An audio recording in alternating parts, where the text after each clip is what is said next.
There is a very high possibility the Chargers trade back from the 5th overall pick, which will open up a bunch of new options, but cornerback Terrion Arnold is one of our favorites. You are Locked On Chargers, your daily podcast on the Los Angeles Chargers, part of the Locked On Podcast Network, your team every day.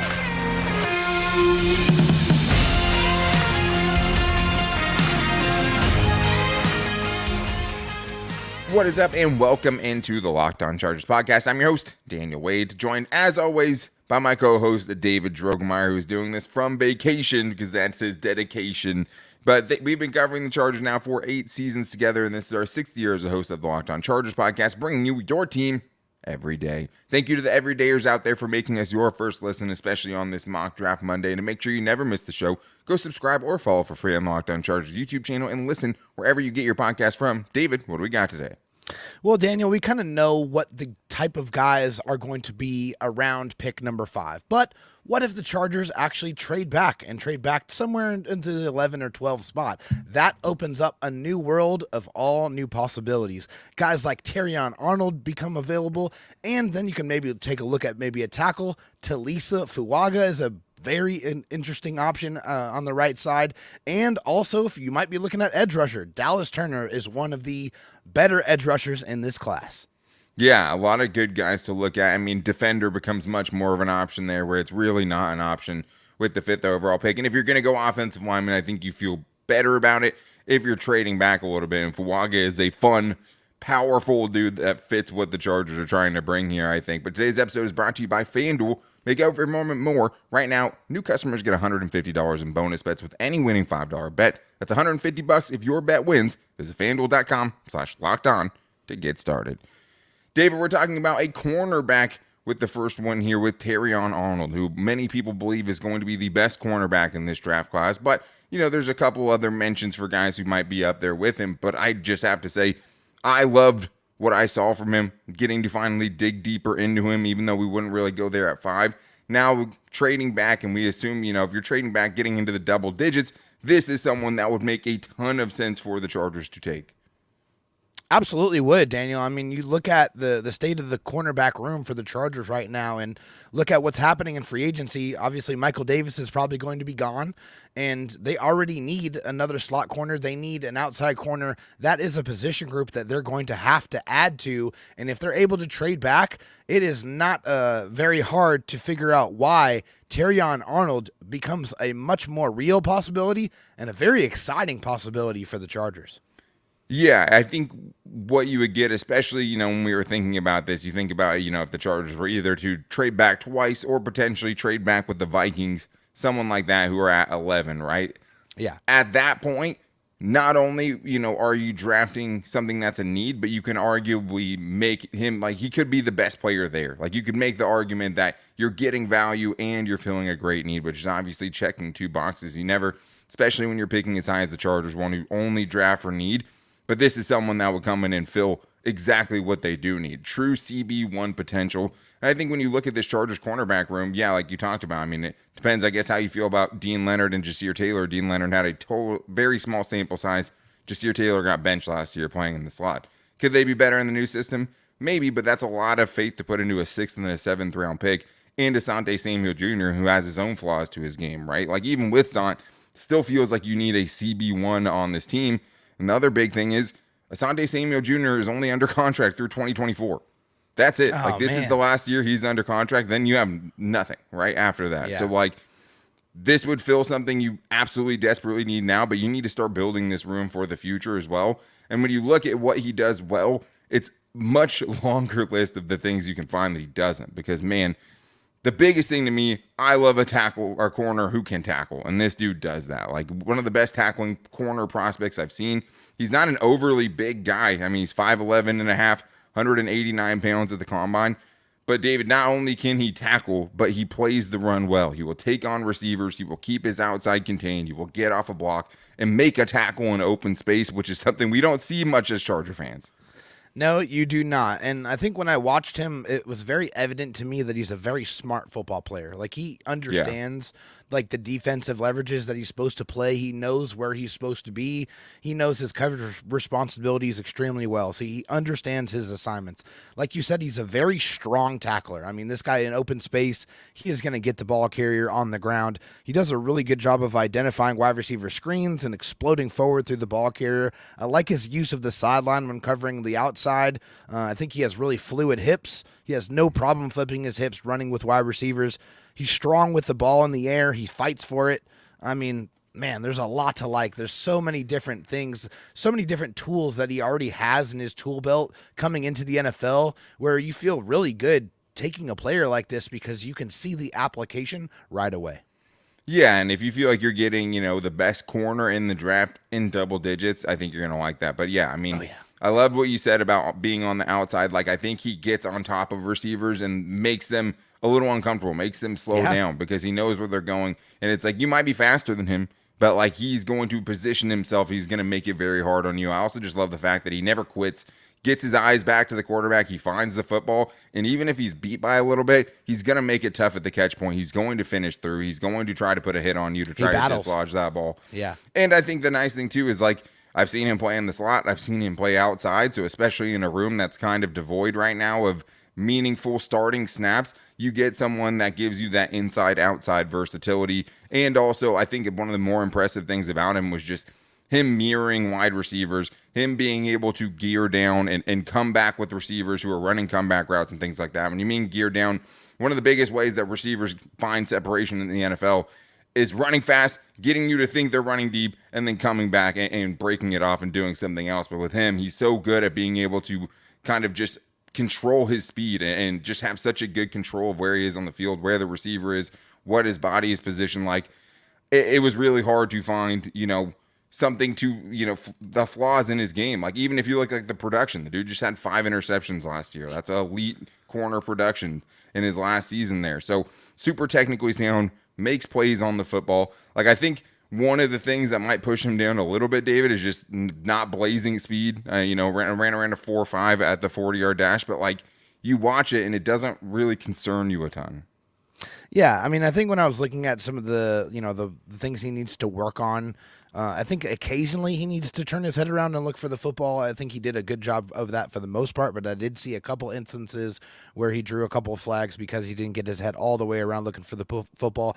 I did feel like he had some trouble with the quick in-breaking routes. I feel like that, he definitely allowed receivers to get inside on him and get those slants and those, quick moves over the middle. And I'd also like to see him be a little bit more physical and press man. I think too many times when I was watching him, he didn't get his hands on the receiver. I mean, you got to take advantage of that 5 yards that you have to legally mug the receiver in front of you. And I feel like, that's something he can look at trying to, improve upon in his game at the next level. But that's about it. I mean, there's a lot to like here. There's only a couple of things that can get cleaned up and can definitely get coached up at the next level. But so many skills, and I think something where you look at the Chargers room and you know that Terrion Arnold would be something of a great addition to that room, young, on a cost-controlled contract, and a playmaker. Yeah, I mean, obviously a position that is super expensive. I mean, I think the other thing, too, that you have to be careful about, especially when watching, dudes like this, is the dudes who are running a bail technique, which is a lot of what Alabama did, where they press you at the line of scrimmage, and what they're taught to do is immediately bail out of it because they have a deep zone in that coverage. So, true. I think as far as, press man and getting his hands on people, I thought he was pretty physical at the top of routes. To me, my concerns would be sometimes a little bit too physical at the top of routes, sometimes gets a little handsy, which plays a little bit better in college than it does at the pros, but nothing that I like. Not like J.C. Horn when he was in college, where I just grabbed him all over people. Like, we've seen some really handsy people. I don't put him in that same category. 25 career games in college, takes some risks at time because he is able to close down and jump in front of balls so easily. Like, that can get you in trouble with double moves and things like that. But overall, super solid, very athletic outside of the 40, right? Tested well everywhere else. This is a dude that, even, at 5, maybe that's a little bit rich, but like, it would be hard to be super mad with just the player himself because he's a really, really solid player and he's going to be very good for somebody. If that's the Chargers trading back, I think that would be a steal if they could get him in the double digits. But let's talk about the offensive line, because a lot of people are mocking the Chargers and offensive linemen, and we wanted to talk about a trade back offensive line option. And one of the guys we've talked about a lot is Taliese Fuaga, who is an absolute bulldozer in the running game, and I think fits what Greg Roman and Jim Harbaugh's offense wants to do very well. And we're going to talk about that and more in today's Locked On Chargers podcast. I do want to tell you guys first about FanDuel, though. Get buckets with your first bet on FanDuel, America's #1 sportsbook, because right now, new customers get $150 in bonus bets with any winning $5 bet. That's $150 if your bet wins. Bet on all your favorite NBA players and teams with quick bets, live same-game parlays, exclusive props, and more. And the NBA season is really heating up these last couple months of the season. I mean, there's a lot of teams that are not supposed to be where they are in those standings, and these teams, with the old guard coming for them down the stretch of the season to try to make a playoff run with teams like the Lakers, clinging on. Things are going to heat up, and you're going to want to get in on the action with FanDuel. And then after that, March Madness is only right around the corner. So if you guys want to get in on that action, just visit FanDuel.com/lockedon and shoot your shot. FanDuel, official sportsbook partner of the NBA. David, we haven't really talked much about the offensive lineman in this draft, and I think both of us are kind of adverse to the Chargers taking an offensive lineman with the 5th overall pick anyway, so I think that's a big part of it. Even, with some of the elite guys in a tackle class that a lot of people are raving is one of the better classes we've seen for a long time. And it's easy to see that because, Taliese Fuaga is someone that's, ranked as maybe, offensive tackle 3 to 5, somewhere in that range. And it's a really, really solid player. But when you're thinking about why this makes sense, the Oregon State tackle, right, being able to bring a tackle in, a right tackle too, because I think that part's important. Why do you think it would make sense if the Chargers went this direction? Quite simply because Trey Pipkins gave up 9 sacks last year. I mean, that's a huge number. And also I think that was just a position where you felt like you needed more. And like in the key moments where, there was 3rd and long and the pass protection broke down, I mean, a lot of that was the right side of the offensive line. And so I just think that that's a position group now with a completely new offensive regime, a new, general manager, a new front office staff there. There's no real ties to Trey Pipkins outside of the contract. That's really hard to move. But I think one of the things we talked about earlier when in regards to Jim Harbaugh is we got to have the best players play. And I think if you get an opportunity to take Fuaga in, the 10, 11 range, it would be hard to, say that that's not the best value there. Yeah, this is the thing. I mean, they can't get rid of Trey Pipkins, right? Could Trey Pipkins be one of the more expensive swing tackles in the NFL if you make a pick like this? Sure. Other people think that, Taliese could move inside for a year and then maybe kick out to right tackle later. So maybe they would go in that direction. But it seems pretty clear you'd be doing this to try to upgrade on the right tackle position. Do I think that Trey Pipkins will be as bad this year as he was last year? No, I don't. But either way, you need the long-term right tackle. And the nice thing about this is you don't have to make him switch sides. And you could also pair him with Rashawn Slater to give Justin Herbert bookend tackles for the foreseeable future. I think these are the perks of going tackle any of these tackles in round 1, right? Especially if you're trading back and getting to the double digits. And, it fits what the Chargers want to do. Like, when you look at his gameplay, he is a physical run blocker, mauler, bulldozer type of player that, if you want to get more physical and you want to be the Chargers and make a statement pick and show and put your money where your mouth is, frankly, about, hey, we're going to be a more physical team and we draft players like this now, right? We're going to bring in this dude to go, really set the tone because this is a tone setting kind of player.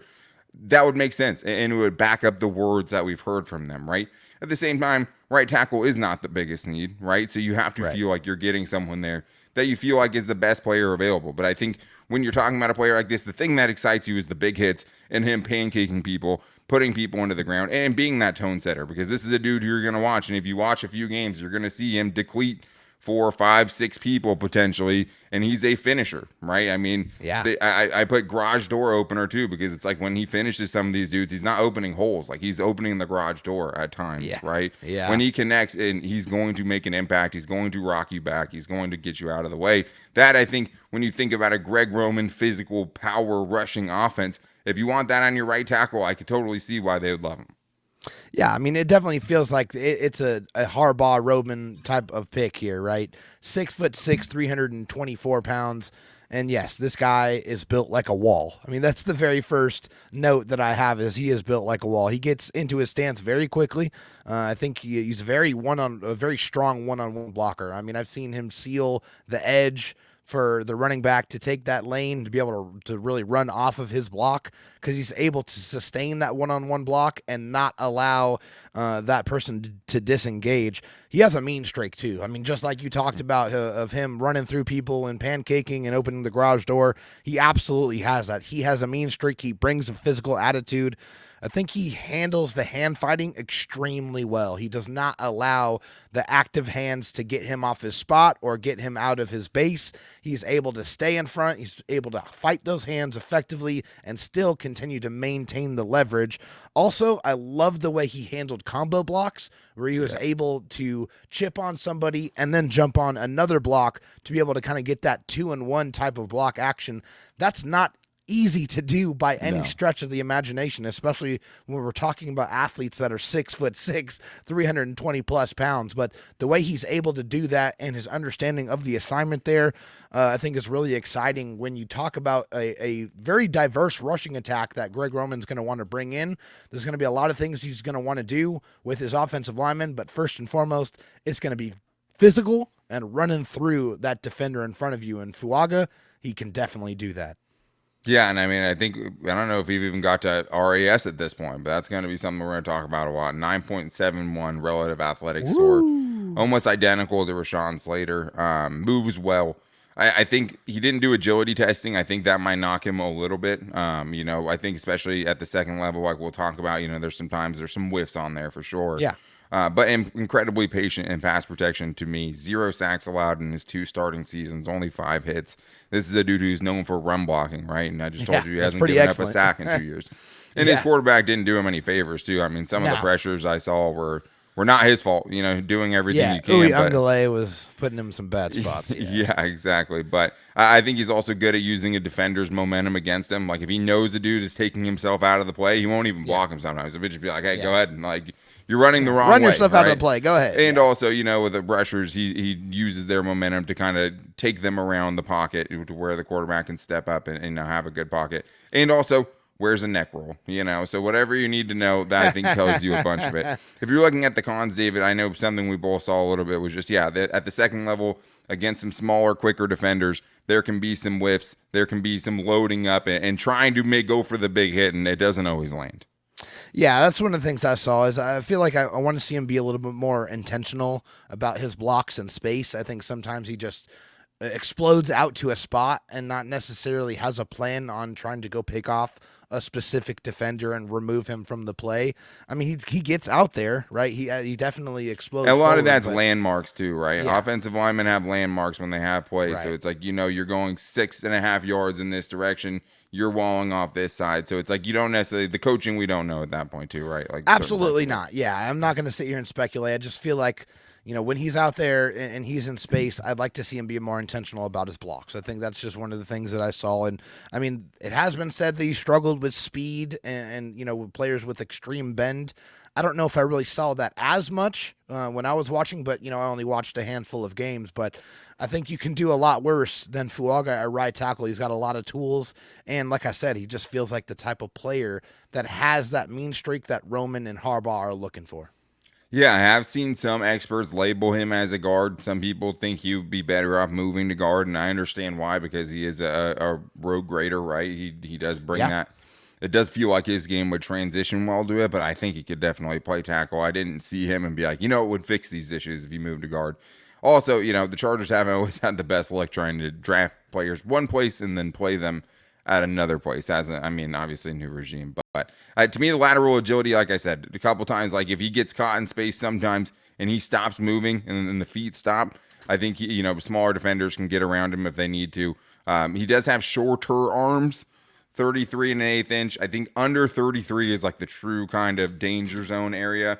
Rashawn Slater's arms are 33 inches, so it's not something that I think is going to hurt his game. He doesn't play like he has short arms, and his patience, I think, really helps him in that regard, because he usually doesn't overextend himself in pass protection, right? But yeah, a little bit shorter arms, has some whiffs on tape too. A lot of people want to bring up him decleating people. You don't see a lot of the whiffs on there, but when you're having 325-pound dudes try to chase 175-pound DBs, you're gonna get some of that as well. Yeah. So a lot to like about this dude. A trade back option you get in the teens. I think him and JC Latham are both really comparable. I've watched some of JC Latham just to kind of get a feel of it because they're the two best right tackles. I like both of them. I think they're a little bit different. They move a little bit differently, but both dudes paved the way in the run game, and you could see why the Chargers would be interested in either one of them to start to change that culture and become that tougher, more physical, well-balanced team that can actually run the football. So I understand it. But there's another guy, David, where the Chargers, potentially, if they trade back, could have a chance for maybe the number one edge rusher in the class in Dallas Turner, and another dude where there's not a lot of holes in this guy's game. Another really exciting player that we're going to talk about and more on today's Locked On Chargers podcast. This episode is sponsored by BetterHelp. It can be easy to ignore a social battery and spread ourselves thin, especially with social gatherings picking up after the winter. What's the right amount of socializing for you, and how do you recharge? Maybe you thrive around people, or maybe you need a little bit more alone time. Therapy can give you self-awareness to build a social life that doesn't drain your battery. I tried to do something with my parents today, and a 2-hour thing turned into like a 7-hour thing because you just want to spend time with people and see all the people that are important to you. But then you realize you have a baby and you have a bunch of other stuff you have to do, and it's draft season, so you're not going to get any sleep. But one of the things that can help that is therapy. Find your social sweet spot with BetterHelp. Just fill out a brief questionnaire to get matched with a licensed therapist and switch at any time for no additional charge. Visit BetterHelp.com/LockedOn today to get 10% off your first month. That's BetterHelp, HELP.com/LockedOn. David, another really exciting option. I think the one thing when we went through this that I felt is trading back feels better and better, right? We'll see who's available at 5, but you get a sense of there's going to be some really high level starting quality above average type of players you're getting even in the teens in this draft with some really, really good options to go with. And one of the guys I've seen mocked, anywhere from 5 to 25 is Dallas Turner, the edge rusher from Alabama, who I think has a ton of really NFL level ready traits, explosive, long. I really like this dude, David. Another guy where it's hard to find the flaws in his game, and it feels like we're just pumping people up, but this just feels like a really, the first 20 picks of this draft might all be really, really good players. It feels like sometimes it happens like that. But I do want to tell everyone that today's episode, afterwards, make sure you are checking out the first ever national sports 24/7 streaming channel, Locked On Sports Today, where you're getting the local experts covering every sport around the country and giving you the best analysis the way local insiders can do. So make sure you guys check that out. David, Dallas Turner, when you're looking at their edge rusher room, easy to understand. If they traded back, depending on what happens here, he could be a great fit. Yeah, change is going to happen in this edge room. You look at Khalil Mack and you look at Joey Bosa with cap hits of $35+ million for both players. Something's got to give. So one of those two gentlemen more than likely are going to be gone. There is a possibility, there's a world where both of them are gone. And then I think that would absolutely turn into the Chargers becomes having a very to big address need. That position very early on, and even have to entertain potentially trading back and taking it in the first round. So I think it's not hard to figure out why looking at a pass rusher would be a good strategy, at least to have all of your bases covered going into this 2024 draft. I think the hard thing about this position specifically is as it stands right now, the Chargers have Mack and Bosa and Thule, right? And that room could look a lot different. We're expecting at least one of those guys to be gone. And if only one of those guys can be gone, you could say, okay, well, why would you draft an edge rusher if you have Bosa and Thule or Mack and Thule? I get that, especially with your first round pick. It's about, getting the value there. You could argue he's the best player available depending on how far they trade back. But you're building for the future. And if you're going to keep Joey Bosa, do you think a third edge rusher might be important on that team, right? With the guy who's missed as many games as he has the last couple of years. So, you're getting a long-term cheap option to pair with Tuli Tuipulotu, where you get really cheap production, from one of the most expensive positions in the league. And two dudes that would be 1 year apart that could grow together. And I think their styles just fit really well together, too. I think that Dallas Turner, as a smaller outside linebacker type of player. I think fits what Jesse Minter wants to do defensively, because he will have his edge rushers drop out into coverage with the simulated pressures and things like that. And this is a dude who has all of the athleticism and then some to do that, right? And looks very comfortable in those settings. It's crazy that we're in this world of these freak of nature athletes, like these true aliens that can do all of these things and put 10 sacks up and also, carry a tight end up the field as an edge rusher and not look out of place. Like this dude, yeah, you understand why it fits. The first thing I see when I see this dude is just, extremely athletic, good fit as an outside linebacker, can cover. He's good against the run, even as a smaller guy, very disciplined, keeps his contained when he needs to. Really great strength at the position as well, I think, for his size. I think a lot to like about this guy. I agree. I mean, I think when I first put on the tape and watched him, he's a really long athlete. And I mean, when you look and you see the measurements, it backs that up for sure. Yeah. He has 34.375-inch arms. I mean, that's tackle arms right there. I mean, as an edge rusher, he uses his length very well, too. He's not one of those athletes that just looks long. He uses that length to his advantage. He shows a very effective long arm rush. And I saw that directly result into a sack. Like he definitely knows how to use that. I feel like he showed really good closing speed, especially when, he had to, he saw somebody out in the flat and he saw it. And man, he took off and he finished through the ball carrier. I feel like he was able to show that he can handle some simple coverage responsibilities. And I felt like he had a pretty decent bull rush as well. I think there's some things about his game that he definitely has to clean up and needs to add to the next level. But as far as physical tools are concerned, he has all of them in spades. Yeah, I mean, like I said, there's not a ton. I mean, it's kind of like Terrion Arnold, where you're like, okay, like, I'm going to watch this dude and he's going to look great and then he's going to have like 4.5 sacks over the last 2 years or something, right? And it's just, there's always a catch. And it's like the dude put up 10 sacks last year. Like, it's like, he has the tape that matches the production. He has the athleticism that looks like it'll, translate to the NFL. Plays with an extremely high motor. He's a couple of effort sacks in there as well somewhere. But you're right. I mean, if that dude has a runway to the quarterback, it's going to be a violent collision and he's going to get there quick. That was one of the things that really stood out, the quick wins. How quick he could get the edge, how much he could flatten out and get close to the quarterback. And really how circle quickly, around, right? yeah. And like even when he's not getting there, like just the disruptiveness, like he's making quarterbacks have to move off their spot. He's making, them have to get a little bit uncomfortable and muddy the pocket a little bit, even when he's not getting there. And when he gets there, he's a terror. I mean, he has long arms, like you said, uses them well. He's a smaller dude, but like I was really impressed with how he was able to lock out offensive linemen and find ways to defeat blocks. Are there times he gets washed away? Yeah. If guys get their hands on him, it can happen. We'll talk about that. But like, he still beats so many people to the spot they have to be to. And not just because like some guys like Chris Rump when he was in college, right?